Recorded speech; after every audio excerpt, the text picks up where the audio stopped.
हमारे पास prism angle दे रखा है 20 डिग्री, 30 करते हैं 30 डिग्री। सबसे पहला चीज ये होता है कि प्रिज्म एंगल होता क्या है। प्रिज्म एंगल क्या होता है ना कि जो कोई भी दो एडजेसेंट सरफेस है जिससे हमारा रे ऑफ लाइट इंसिडेंट हुआ और फिर जाकर के पास हुआ, है ना, फिर हमारा रिफ्लेक्टेड रे पास हुआ, है ना। तो अगर हमारा ये प्रिज्म है, ये हमारा प्रिज्म है, अगर हम इसको कह रहे हैं कि प्रिज्म एंगल ये है, मतलब इस वाले सरफेस पर मान लो एंगल हमारा इंसिडेंट हुआ, एंगल इंसिडेंट हुआ, ठीक है, और इसका मतलब डेफिनेटली जो हमारा रे है ना, हमारा रे इस वाले सरफेस से रिफ्रैक्टेड हो जाएगा, हमारा इस वाले सरफेस से रे हमारा क्या होगा, रिफ्रैक्ट हो जाएगा, ठीक है। सो रिफ्रैक्शन ऑफ रे हमारा जस्ट एडजेसेंट ओके सरफेस से हो रहा है, तो हम इसको प्रिज्म एंगल बोल रहे हैं। अगर रे हमारा इधर से आता और अगर इधर से रिफ्रैक्शन होता तो हम इसको प्रिज्म एंगल नहीं कहते, हम इसको प्रिज्म एंगल कहते हैं। क्लियर?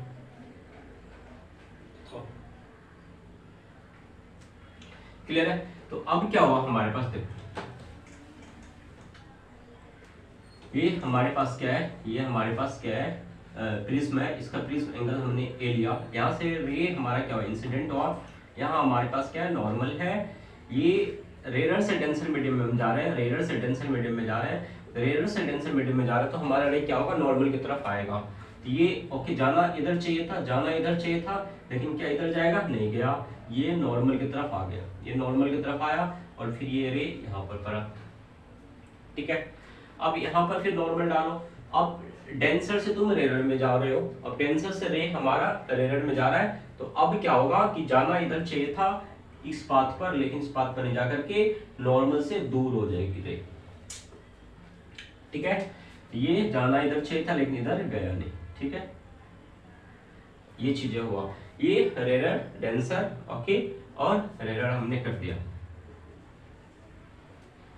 यही चीज अपोजिट हो जाएगी, यही चीज रिवर्स हो जाएगी जब हम इस प्रिज्म को किसी मीडियम में डाल देंगे, है ना, जिसका रिफ्रैक्टिव इंडेक्स प्रिज्म से ज्यादा हो, ठीक है। तो वो क्वेश्चन अब आया नहीं है, लेकिन है ना, हमें ऐसा ओके सोच के रखना है कि अगर इस पूरे प्रिज्म को हम अगर इससे भी डेंसर मीडियम में डाल दें तो प्रिज्म हमारा क्या बिहेव करने लगता है, रेयर मीडियम की तरह बिहेव करने लगता है, ठीक है, बात बराबर यहाँ तक, ठीक है। अभी हमारा प्रिज्म के बाहर क्या है, हमारा एयर है, प्रिज्म के बाहर अभी हमारा क्या है, एयर है, रेयर मीडियम है, ठीक है। यहां से जो एंगल है ये हमारा होता है आई, ये एंगल होता है R1, ये एंगल होता है R2 और ये एंगल होता है एंगल ऑफ इमर्जेंट। यहां से रे हमारा इमर्जेंट हो गया, okay. So angle of emergence यहाँ पे ई कहते हैं इसको, ठीक है।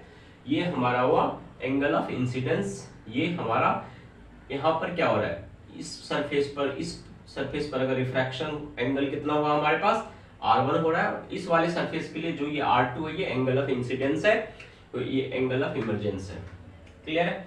यहां से हमारे पास A इक्वल टू हो जाता है R1 plus R2, A equal to हमारे पास हो जाता है R1 प्लस R2, ठीक है।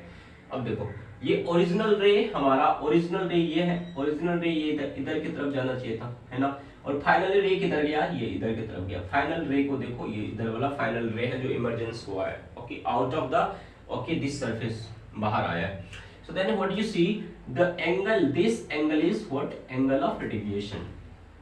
इस एंगल को हम क्या कहते हैं, एंगल ऑफ डेविएशन कहते हैं। क्यों कहते हैं इस एंगल को हम एंगल ऑफ डेविएशन, क्योंकि रे को हमारा किधर जाना चाहिए था, रे को हमारा किधर जाना चाहिए था, इधर जाना चाहिए था, लेकिन रे हमारा किधर गया, इधर की तरफ गया। तो इनिशियली इंसिडेंस रे और फाइनल जो रे ओके रिफ्रैक्ट हुआ है प्रिज्म के दूसरे वाले सरफेस से, उसके और इसके बीच में जो एंगल है उसको हमने क्या, उसके बीच जो डेविएशन हुआ, उसके बीच जो एंगल बना उसको हमने कह दिया डेविएशन डेल्टा। यहां तक सबको सब बात समझ में आ रही है, बताओ, यहां तक किसी को कोई भी दिक्कत है तो बताओ, ठीक है, यहां तक सबको सब कुछ पता है।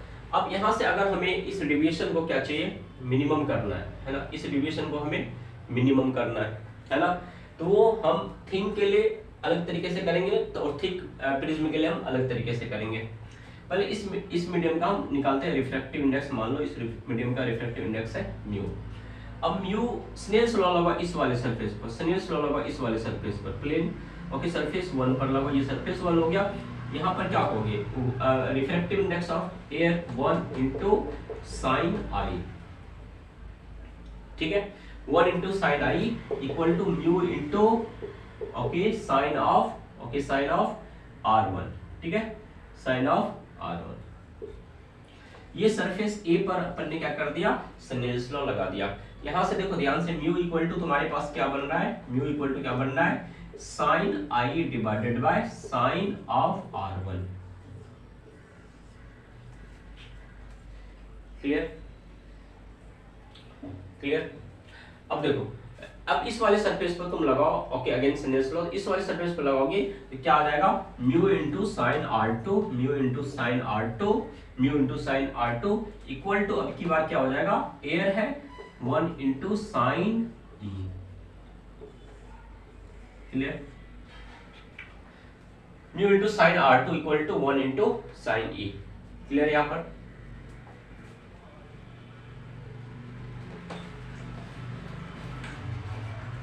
अब यहां से अगर म्यू की वैल्यू लिखे, यहां से म्यू की वैल्यू क्या आ जाएगा हमारे पास, sine E divided by sine of R2, ठीक है।